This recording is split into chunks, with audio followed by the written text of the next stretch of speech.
What's up, everybody? Today's video, we're talking about how to find a cream puff on Facebook Marketplace. This is how I go about it. I spend a lot of time on Marketplace. I'm always looking for cream puffs, or I'm always looking for a deal, or I'm always looking for something that's on my list of things that I want. Recently, I was on the market looking for something specific, not just browsing, hoping to find a cream puff. And luckily I did, and this is how I did it. First thing you gotta know is what you want, what you're looking for. And there's cream puffs out there. You just gotta know how to read the people and how to read Facebook Marketplace. It's pretty simple. You just gotta know what to look for. So I spend a lot of time on Facebook Marketplace. It's kind of like Joe Dirt looking at his Auto Trader magazines down in the hole.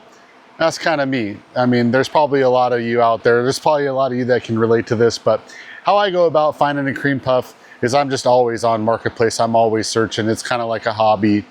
Always looking for the deal. Not afraid to add something to the collection or just add something to drive around and have fun. But recently, I've been on Marketplace looking for something very specific. Good gas mileage, clean, one owner with a history, a known history. And I found one. I found a 2-owner Ford Focus. First owner was the grandfather, second owner was the grandson. It was gifted or sold to him. And the kid drove it around, commuted, went to college. It was his first car. It was really well maintained and taken care of. No accidents, paperwork to back it up. The title was in the kid's name. I asked him to get it smogged. He got it smogged. These are all things that you look for when you're looking for a cream puff. So, my green flags popped up when I found this car.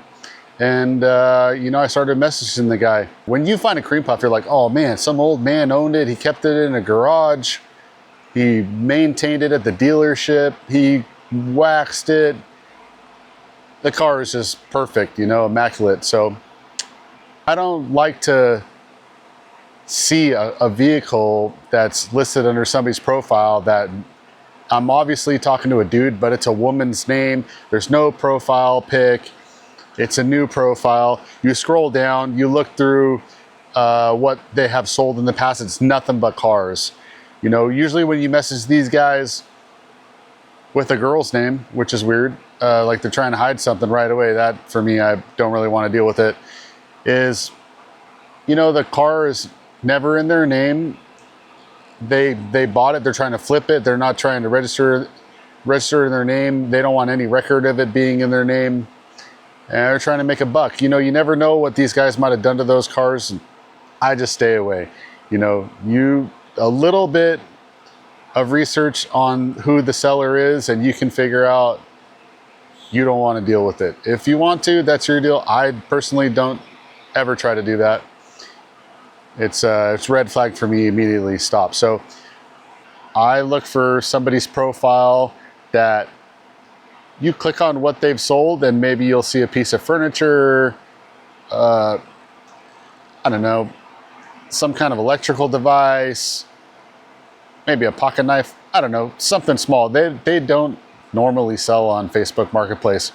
But when they do sell a vehicle on Facebook Marketplace, it's gonna be the only one they have. And then they're gonna have a pretty good description in there. They're gonna say 1 owner, 2 owner, family owned, garage kept, low miles, dealer maintained, never crashed, clean title, smog ready, smog in hand. These people are ready to sell a car. These people have a cream puff, and you gotta act quick. This car is not gonna last. If you see it and it's been there for 6 hours and they're just trying to get rid of it, like they don't want it, they got another nice car that they drive, it's just something that they ended up with, jump on it. Get over there, talk to them, message them, be nice, be polite, let them know why you're trying to buy the car, what it's for. If you're just looking for a reliable commuter, you're looking for something that's safe, you want something that you can probably feel good about buying and not be worried.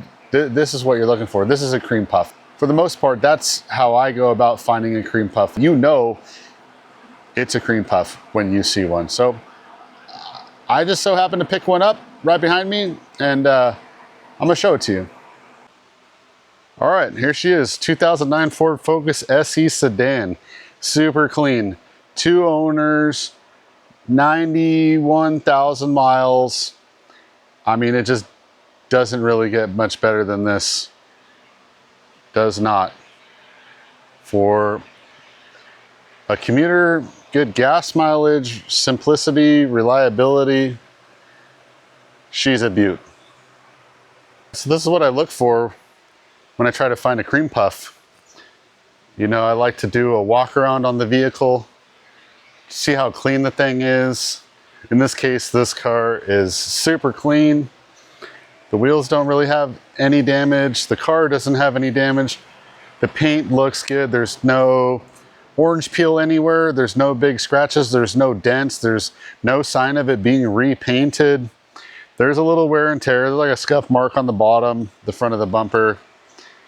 But man, she's clean, you know? Super clean. Some of the things you look for when you're looking at a car to see if there's been any damage. Obviously, you know, you want to know if it has a clean title. Sometimes they can be crashed and you wouldn't even know, but like in this case, you can do your own inspection. And what I like to do is look at the gaps on the doors, the fenders, the hood, the bumper. You can usually see overspray on stuff. There you can find overspray in the fender wells. You can find overspray on the rubber, on the trim, or just the paint just doesn't match. If you suspect that there's been damage, maybe some Bondo or something like that, you can tap on the car and you'll be able to hear it. This car doesn't have any Bondo, but you'll just tap on it and you'll hear one sound and you'll get to another spot and it'll like totally change tones. This is the window, but you know, it'll sound different. So you can inspect for Bondo. You know, you also can open and close the doors really gently. Doors all close real nice. You'll be able to see inside the door if all of the rubber is still on there, if there's any sign of paint overspray on it. This is like highly overlooked when people get down and dirty fixing cars. I mean, this thing just looks like from the factory. So that's kind of what I look for first right away. I'll check in the trunk. I'll check under the hood. And this will give me an idea of what's going on with the car. So you can check, I got tools and stuff back here because I'm about to do a little bit of work, but you can check inside the trunk. You'll want to look for any signs of overspray, body damage. You know, you'll see things like these plugs, they'll be oversprayed on. These will be missing caps everywhere. You'll have overspray on that. You know, nothing. This thing looks brand new. A little dirt. It's beautiful.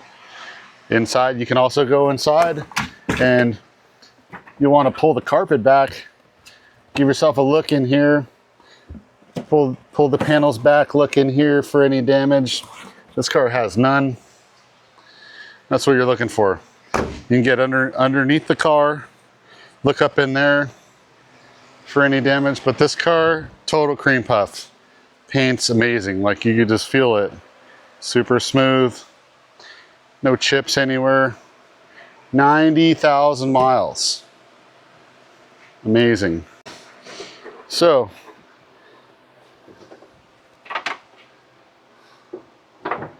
moving forward, under the engine bay, under the hood, this one's been cleaned up and detailed.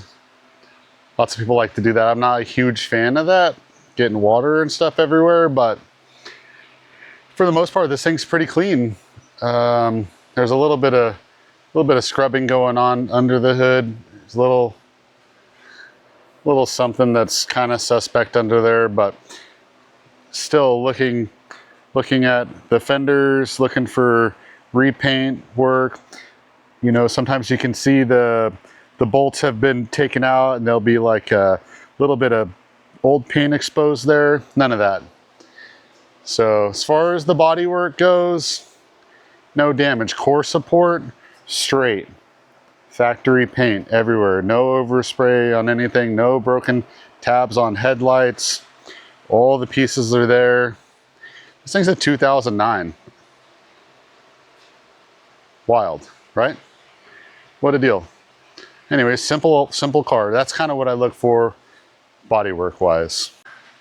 So we've kind of looked at the car as a whole from the outside, thinking about before we even drive it, we want to know if this thing has a good suspension on it. And one of the telltale signs are used tires, but with good wear. You're looking for uneven wear on all four tires. Maybe the inside's worn out more than the outside. That's a sign of suspension damage or bushings being worn out or an alignment issue with the car, or, you know, junk tires. You want to make sure that you get good tires. Tires can be kind of pricey. So that'll sort of help you get down the road, knowing that you got a good set of tires on your car, and that'll help you tell if the alignment's good or not. You can look in there, inspect the brake rotors. If you have disc brakes, you can sometimes see the brake pads, see the life on them. You don't want any grooves or anything on the brakes, excess dust, stuff like that. You know, that's a good sign that there's one expense you won't have to deal with. And just so you know, a good walk around, it'll kind of give you an idea. So when you do open the hood, one of the things I like to do is buy a car that when I go to look at it, the guy hasn't started it or the girl hasn't started it yet, and it's cold. So when it's cold, you know, you can come and pop the cap off of the coolant, you know, check, make sure it's cool. You pop the cap off the coolant, look inside, make sure there's no oil floating on the top of that or water mixed in with the oil. That's not what you want. You want to pull the dipstick, check for clean fluid, clean oil, the oil level's right, smell it. It doesn't smell like coolant, it's not sweet. Visible signs of anything like that. Those are kind of the big major things. You can tell if a car has a head gasket problem by looking at the water and looking at the oil. So when I come in here, I'll just do like a visual inspection. Oh, it's got a pretty fresh battery. The owner has bought it, you know, in the last year or so. There's a warranty on it. You got paperwork for it.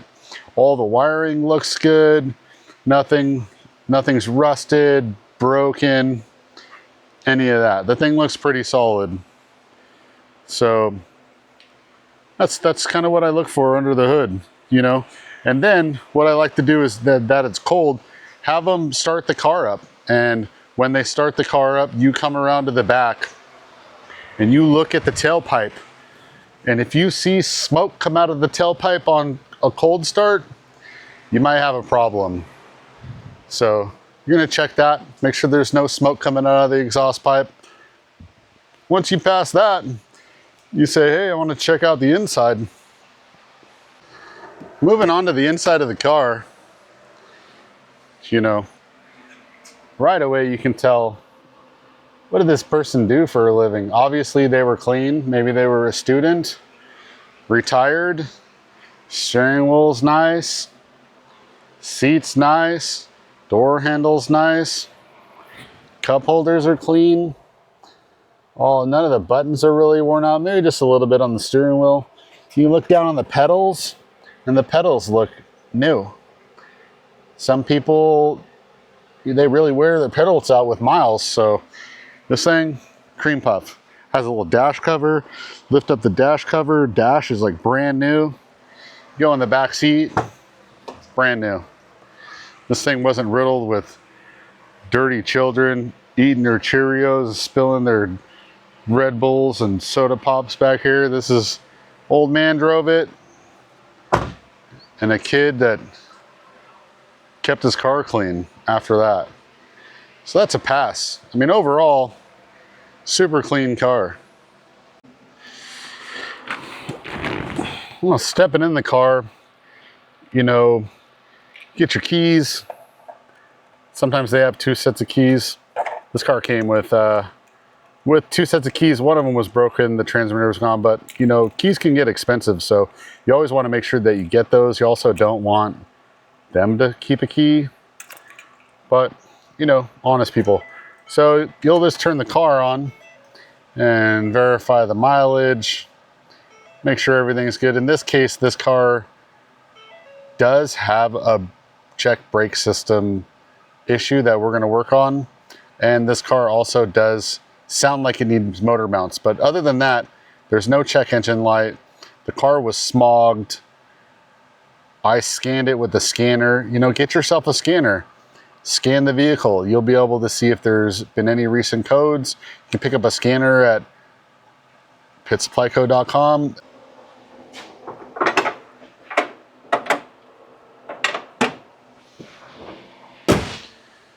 All right, so the car's passed all your visual inspection. You're ready to take it for a test drive. First thing you do, start it up. Listen for any funny noises. You might have already done this before, but you start up, listen for any funny noises, check the exhaust pipe for smoke. Obviously put your seatbelt on, take it for a ride. Before you really get going anywhere, you want to get a feel for the brake pedal, make sure that it has proper brakes, make sure your e-brake works, make sure your blinkers work, make sure your headlights work, make sure the radio works, make sure the AC heater, blah, blah, blah. Make sure everything works, everything. You know, that's kind of a big deal there. Those little things can add up quick. But now you're ready to go for a test drive. You've done a little brake test, get it out on the road, start cruising, probably through a neighborhood. Is the steering wheel crooked? That's not good. You want the steering wheel to be straight. You want to be able to let go of the steering wheel and the car continues to go straight. Sometimes there might be a crown in the road that might kind of curve the car up, but for the majority of the roads out there that are pretty flat, you can let go of the wheel, the car should go straight. There's no vibrations in the steering wheel, there's no vibrations in the car for the most part. The brakes, when you touch the brakes, the pedal doesn't fluctuate like this, or the steering wheel shakes, so you know the brakes work good. Pretty simple stuff. You know, does it stutter when you get on the gas? Does it sound good? You're gonna know right away. These are all little things you can look for, but hopefully you find a good vehicle, AKA cream puff, and you give it a whole new life. You keep it going, you keep maintaining, keep taking care of it, and you didn't spend $30,000 on a new car. You just got yourself a Facebook Marketplace cream puff. So you found your cream puff. You're getting ready to buy it. You got cash. You got somebody with you. You got a friend with you. Obviously, before you hand over the money or anything, you want to verify the pink slip's in their name. They have smog paperwork for it. The VIN number matches. Maybe you've done a Carfax check report on the car. You're feeling confident. You did your walk around. You did your visual inspection. You drove the car. You like the person. Maybe they seem trustworthy. They don't flip cars for a living. What do you got? Get yourself a bitchin' cream puff. So now you just pay up, get yourself a nice car, keep continuing taking care of it, and enjoy the ride. Thanks for tuning in. I'll have a whole series going on this car here. We've got a little bit of repair work to do to it. For the money, we scored. I'm gonna tell you this, we scored. These 2009s, as far as I know, are pretty reliable. They have good transmissions, good engines. If they're maintained, this thing should go another 50, 100,000 miles, no problem. If it breaks, parts are pretty cheap. They're easy to work on. So we're gonna be putting motor mounts in it. We have a little ABS issue we're gonna try to diagnose. And then after that, we got a bunch of goodies to fix this car up with. We are going to make it not look like a grandpa car anymore. This is going to be a first vehicle for a teenager turning 16, birthday surprise present. Thanks for tuning in. Like and subscribe. Watch for more Focus content. You guys got any questions, comments? Put them down below. If you need anything for your car, pitsupplyco.com. Drop us a message, team@pitsupplyco.com. Get you hooked up. Thanks for watching.